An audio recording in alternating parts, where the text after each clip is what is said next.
Okay, making a mini survival kit. The old Home Depot Husky. Pretty good little tool for what it is. $5 you get all these little bits.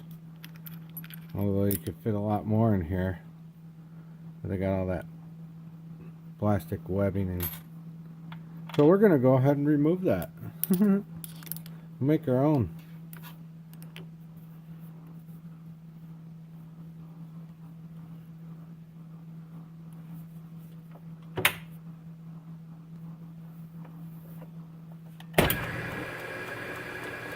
Well, no Home Depot wobbly. This is precision machinist work right there. But we don't need it much more than that.